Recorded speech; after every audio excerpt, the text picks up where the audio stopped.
Hello everyone, welcome back to my channel Bhoomes world. ఈ వీడియోలో నేను నా ఫ్యాట్ లాస్ జర్నీ అయిన డే 1ని షేర్ చేసుకుంటున్నాను అనమాట. ఇదైతే జిమ్ రొటీన్ కాదు, క్రాష్ డేట్ అయితే అస్సలే కాదు, నా real life full day routine మాత్రమే అనమాట. మరి మీరు కూడా స్టార్ట్ చేయాలి అనుకుంటే ఈ వీడియో మీకు హెల్ప్ అవుతుందని నేను అనుకుంటున్నాను. నైట్ డ్రై ఫ్రూట్స్ అనేవి సోక్ చేసి పెట్టేశాను అనమాట. సో ఇంక మార్నింగ్ లేచి అవి తీసుకుంటాను.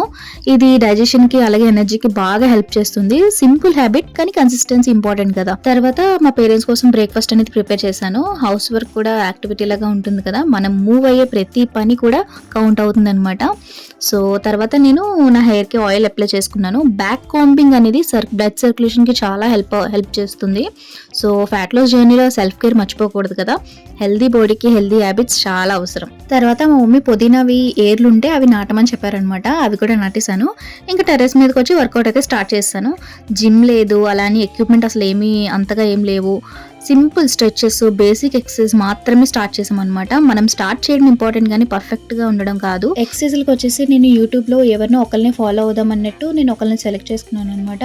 వాళ్ళు చెప్పే ఎక్సర్సైజ్లు మాత్రమే నేను చూస్ చేసుకొని అలాగా నా బాడీకి ఓవర్గా డే 1 ఓవర్గా స్ట్రెస్ ఇవ్వకుండా అలానే లైట్గా చేయకుండా జస్ట్ నా బాడీకి ఎంతవరకు తట్టుకోగలో అంతవరకు అయితే ఎక్సర్సైజ్లు అనేవి చేశాను అనమాట.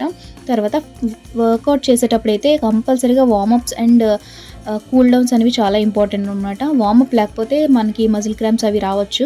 సో వార్మప్ కంపల్సరీగా చేయండి. వార్మప్ తర్వాత వర్కౌట్ అనేది స్టార్ట్ చేయండి. వర్కౌట్ అనేది అయిపోయిన తర్వాత కంపల్సరీగా కూల్ డౌన్ కూడా చేయండి.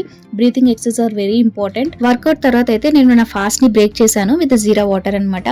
ఇంకా కిందకు వచ్చేసి మా మమ్మీ బట్టలు మిషన్లో వేసామంటే ఇంకా ఆ పని కూడా స్టార్ట్ చేశాను అనమాట. సో ఇది కూడా ఒక మూమెంటే. హౌస్ వర్క్ని మనం ఎప్పుడు తక్కువ అంచనా వేయకూడదు అనమాట. తర్వాత ఇంకా ఫ్రెష్ అయ్యి అయితే బ్రేక్ఫాస్ట్కి మనం ఆల్రెడీ నైట్ సోక్ చేసుకున్నాం కదా, 5 ఆల్మండ్స్ అలాగే 5 వాల్నట్స్ అనేవి ఫస్ట్ అవి తిన్నాను. తర్వాత మనం బ్రేక్ఫాస్ట్కి అయితే 3 idli with some coconut chutney తీసుకున్నాను. సో ఇంకా బ్రేక్ఫాస్ట్ తర్వాత అయితే నేను లంచ్ ప్రిపరేషన్ అయితే స్టార్ట్ చేస్తాను. ఈ రోజు లంచ్ కోసం అయితే నేను మిక్స్డ్ వెజిటేబుల్ కర్రీ అయితే చేస్తున్నాను అనమాట.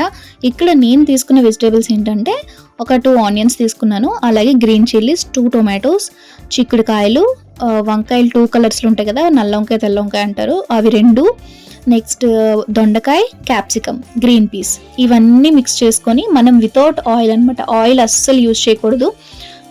ఆయిల్ యూజ్ చేయకుండా అంటే నేను ఆలివ్ ఆయిల్ మా ఇంట్లో ఉంది, బట్ అది కూడా నేను ఒక 2 డ్రాప్స్ మాత్రమే యూజ్ చేశాను అనమాట. మీకు ఆనియన్స్ ఫ్రై చేసినప్పుడు చూపిస్తాను ఎలాగా ఆయిల్ అసలు ఎలా ఉందో అని చెప్పి. మీరు అలాగే యూజ్ చేయండి. ఒకవేళ మీరు ఈ రెసిపీ కావాలంటే మాత్రం నా కామెంట్స్లో షేర్ చేయండి. నేను తప్పకుండా నా ఈ రెసిపీ అయితే నేను మీతో షేర్ చేసుకుంటాను.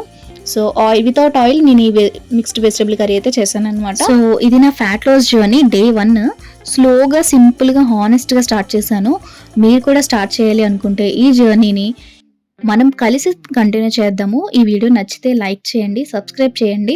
ఇంకా డే 2, డే 7, డే 30 అప్డేట్స్ కోసం అయితే ఛానల్ని ఫాలో చేసేయండి. సో చూసారా, అస్సలు ఆయిల్ లేదు అని చెప్పాను, సేమ్ అలానే ఆయిల్ అస్సలు లేదు.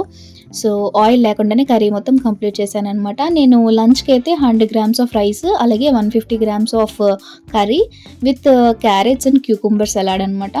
ఇది లంచ్. నెక్స్ట్ నేను ఈవినింగ్ కూడా స్నాక్స్ పెద్ద హెవీగా ఏం కాకుండా మనం మంచిగా రిచ్గా ఉన్నదే తీసుకున్నాం అనమాట. అదే నువ్వులుండ ఒకటి తీసుకున్నాను. తర్వాత డిన్నర్ కూడా చాలా లైట్గా తీసుకుందామని చెప్పి హెవీ ఫుడ్ అంతా అవాయిడ్ చేసి ఒక చపాతీ విత్ పాలక్ పన్నీర్ కర్రీ తీసుకున్నాను. సబ్స్క్రైబ్ ముఖ్యం బిగులు.